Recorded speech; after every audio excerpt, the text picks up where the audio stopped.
വയനാട് തുരങ്കപാതയുടെ നിർമ്മാണ പ്രവൃത്തി ഉദ്ഘാടനം മുഖ്യമന്ത്രി അല്പസമയത്തിനകം നിർവഹിക്കും. തുരങ്കപാതയുടെ നിർമ്മാണം പൂർത്തിയാകുന്നതോടെ ദീർഘനാളത്തെ യാത്രാ ദുരിതത്തിനാണ് പരിഹാരമാവുക. വലിയ പ്രതീക്ഷയോടെയാണ് ജനങ്ങൾ പദ്ധതിയെ ഉറ്റുനോക്കുന്നത്. ഷിബിർ ഒമർ ചേർന്നുണ്ട്. ഷിബിർ, എപ്പോഴായിരിക്കും ചടങ്ങുകൾ തുടങ്ങുക? സച്ചിൻ, 4 മണിയോടെ മുഖ്യമന്ത്രി ഈ വേദിയിലേക്ക് എത്തും. പ്രത്യേകം സജ്ജമാക്കിയ ഈ വേദിയിലേക്ക് എത്തുമെന്നാണ് കണക്കാക്കുന്നത്. 4 മണിയോടെ ഉദ്ഘാടന പരിപാടികൾ ആരംഭിക്കും. മുഖ്യമന്ത്രി പിണറായി വിജയനാണ് ഈ തുരങ്കപാത നിർമ്മാണ പ്രവർത്തന ഉദ്ഘാടനം.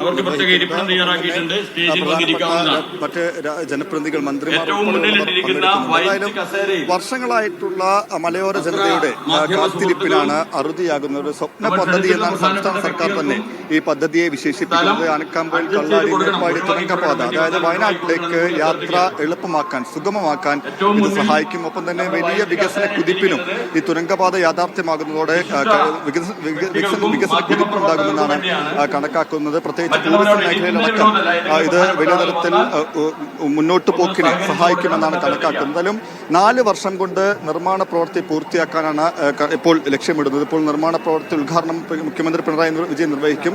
ഏതാണ്ട് 4 വർഷം 2030 കൂടി ഇത് യാഥാർത്ഥ്യമാകും. ഇതിലൂടെ തുരങ്കപാതയിലൂടെ ആളുകൾക്ക് വയനാട്ടിലേക്ക് എത്തിച്ചേരാൻ കഴിയുമെന്നാണ് പ്രതീക്ഷിക്കുന്നത്. 8.71 കിലോമീറ്റർ ദൂരത്തിലാണ് ആകെ ഈ തുരങ്കപാത ഉള്ളത്. അപ്രോച്ച് റോഡ് ഉൾപ്പെടെ തുരങ്കപാത നിർമ്മിക്കുക. അതിൽ 8.11 കിലോമീറ്റർ തുരങ്കത്തിലൂടെയായിരിക്കും പാത കടന്നു പോകുക. ഇരട്ട തുരങ്കമായിട്ടാണ് നിർമ്മിക്കുക. അതായത് കോഴിക്കോട് ജില്ലയിൽ ആനക്കാമ്പൊയിൽ നിന്ന് തുടങ്ങുന്ന തുരങ്കപാത ഇരട്ട തുരങ്കപാതയാണ്. അതിൽ 2 വരിയായിട്ടുള്ള റോഡ് ഓരോ തുരങ്കത്തിലും, അങ്ങനെ 4 വരി പാതയാണ് ആകെ നിർമ്മിക്കുക.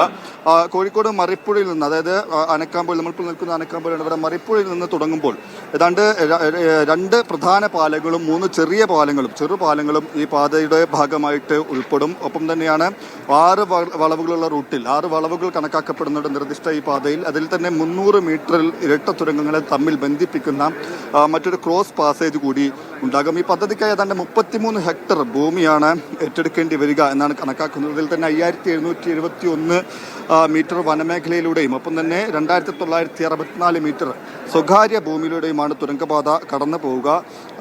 ഈ നേരത്തെ സൂചിപ്പിച്ചിരുന്നു, മുഖ്യമന്ത്രി ഉദ്ഘാടനം ചെയ്യും. മുഖ്യമന്ത്രി കൂടാതെ പൊതുമരാമത്ത് മന്ത്രി പി എ മുഹമ്മദ് റിയാസ്, ഒപ്പം തന്നെ ധനമന്ത്രി കെ എൻ ബാലഗോപാൽ, വനം മന്ത്രി എ കെ ശശീന്ദ്രൻ അടക്കമുള്ളവർ മന്ത്രിമാർ പങ്കെടുക്കും. ഒപ്പം തന്നെ മന്ത്രി OR കേൾക്കൂടി പങ്കെടുക്കും.